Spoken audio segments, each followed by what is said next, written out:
Jumpa lagi dengan saya di Klavos Sukacita. Saya akan membagi bagian kebenaran firman Tuhan bagi setiap pencinta Klavos. Mari kita berdoa. Bapa, di hari ini kami hendak mendengarkan firman-Mu. Kami rindu Kau terus berbicara bagi kami, karena kami percaya firman-Mu ya dan amin dalam setiap hidup kami. Di dalam nama Yesus, kami siap mendengarkan apa kata firman Tuhan. Amin.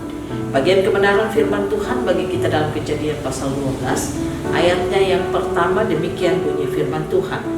Berfirmanlah Tuhan kepada Abram, pergilah dari negerimu dan dari sanak saudaramu dan dari rumah bapamu ini ke negeri yang akan kutunjukkan kepadamu. Demikian jauh pembacaan firman Tuhan.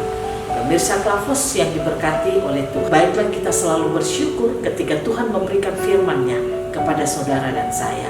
Artinya ketika saudara dan saya suka akan firman Tuhan, suka untuk dibangun, dibentuk dan ditegur oleh firman Tuhan, maka pasti kehidupan kita akan mengalami perubahan. Saya percaya ketika Tuhan melepaskan firman-Nya bagi kehidupan saudara dan saya, Dia selalu memiliki kerinduan di mana Dia berada, kita harus berada di situ. Kenapa Ia memberikan firman-Nya bagi kita? Karena Ia mau mengubah seluruh kehidupan kita. Maka dengan itu, marilah kita selalu memiliki hati yang haus dan lapar akan firman Tuhan. Hati yang mau untuk terus dibentuk, ditegur, dinasehati lewat kebenaran-kebenaran firman Tuhan. Masalahnya ada banyak orang Kristen tidak suka untuk mendengarkan firman Tuhan. Karena alasannya, biasanya ada banyak orang yang ketika membaca Alkitab, dia merasa bahwa seolah Alkitab itu kayak sesuatu tulisan yang mati. Sehingga banyak orang Kristen paling malas untuk membaca Alkitab. Banyak orang mendengarkan firman atau mendengarkan khotbah, tetapi seolah-olah itu bukan menjadi kesukaannya. Apalagi kalau ditegur, seolah-olah tidak mau. Tapi saya ingin katakan kepada saudara, bersyukurlah setiap kali firman diberikan bagi saudara dan saya. Karena saat Tuhan memberikan firman-Nya bagi kita, percayalah, ada janji berkat Tuhan yang dilepaskan lewat firman yang diberikan bagi kita. Nah, oleh karena itu kalau saudara mau hidupmu berubah, kalau engkau mau keadaanmu berubah, kalau engkau mau situasimu berubah, apapun yang kau alami dalam hidupmu mengalami perubahan, maka belajarlah untuk menangkap firman Tuhan yang keluar dari mulut Tuhan. Ingat, saya katakan kepada saudara, firman itu bukan sekedar khotbah. Firman itu bukan sekedar hafalan ayat Alkitab. Karena ada banyak orang mendengarkan khotbah, tapi hidupnya tidak berubah. Ada banyak orang menghafal ayat Alkitab, tetapi dia tidak mampu untuk keluar dari internal konflik, dari masalah-masalahnya. Bahkan dia tidak mampu keluar dari dosa-dosa. Oleh sebab itu, yang dimaksudkan dengan firman Tuhan adalah perkataan Tuhan sendiri. Perkataan yang keluar dari mulut Tuhan.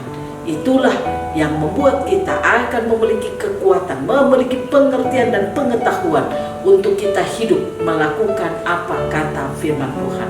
Pastikan setiap saudara mendengarkan siaran-siaran kebenaran firman. Saat engkau mendengarkan khotbah, pastikan engkau dapat menangkap suara Tuhan yang berbicara kepadamu, sehingga engkau akan mampu hidup mengalami perubahan di dalam seluruh kehidupanmu.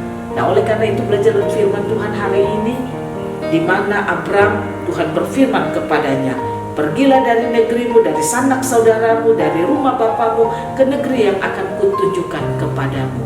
Saudara, sesuatu yang luar biasa waktu Tuhan datang berbicara kepada Abram, menuju tempat di mana Tuhan mau Abram harus ada di tempat itu. Dikatakan Tuhan tidak mengatakan kepada Abraham kemana harus Abram pergi, tapi di situ dikatakan bahwa engkau pergi ke negeri yang akan kutunjukkan kepadamu. Ini memberikan gambaran bagi kita saudara, bahwa artinya terkadang kita mendengarkan pemberitaan-pemberitaan firman Tuhan. Terkadang kita menangkap janji tapi kita ada dalam keraguan, karena kita tidak bisa melihat kemana Tuhan membawa kita. Tugas saudara dan saya, apa yang kita dengar, mari kita responi. Karena setiap kita meresponi firman Tuhan, menangkap firman Tuhan, maka ada janji Tuhan yang akan menyertai hidup kita. Belajar dari Abram, firman Tuhan mencatat, dia mendengarkan perkataan Tuhan dan dia melakukan seperti apa yang Tuhan firmankan. Dia keluar dari rumah bapaknya, dari negerinya, dari sanak saudaranya. Ketika dia mengambil keputusan untuk keluar, maka janji berkat Tuhan yang dikatakan pada ayatnya yang kedua dan ayatnya yang ketiga, janji itu menyertai dia. Nah saudara, mari kita belajar. Terima firman dalam hidup saudara. Ingat, engkau terima firman, engkau tidak mengalami kerugian. Karena saat engkau menerima firman, engkau sementara diikuti oleh berkat dari firman itu sendiri. Nah, oleh karena itu, terimalah firman dalam hidup saudara. Jangan keraskan hati pada saat engkau mendengarkan firman, tapi lembutkanlah hatimu. Karena dengan mendengarkan firman, kita menangkap perkataan Tuhan, hidup kita pasti berubah. Kekuatan akan kita lihat, dan realita firman itu akan terjadi dalam hidup kita. Itulah yang disebut dengan janji berkat Tuhan itu menyertai setiap perkataan firman yang kita terima. Kalau saudara mau hari ini masalahmu selesai, tantanganmu hidup selesai, engkau mau kekuranganmu itu mengalami jalan keluar, engkau mau semua situasi sulit itu mengalami jalan keluar, dan kekuatan engkau mau engkau miliki dalam hidupmu, belajarlah untuk terima perkataan firman Tuhan. Saudara hanya mengambilnya dan mengatakan ya, amin pada setiap perkataan firman. Karena itulah yang akan membuat janji berkat Tuhan akan mengikuti kehidupan saudara.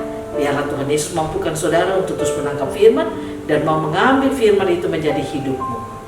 Tuhan memberkati kita semua. Amin. Mari kita berdoa. Terima kasih Tuhan. Kami rindu Engkau terus beri hati kami untuk menangkap firman-Mu. Karena kami percaya lewat kebenaran firman yang kami tangkap, ada janji berkat Tuhan yang mengikuti kami. Biarlah Tuhan Yesus memberkati kami dan menolong kami selalu. Agar firman Tuhan dapat menjadi kesukaan kami setiap saat. Amin. Shalom, Tuhan berkati kita semua.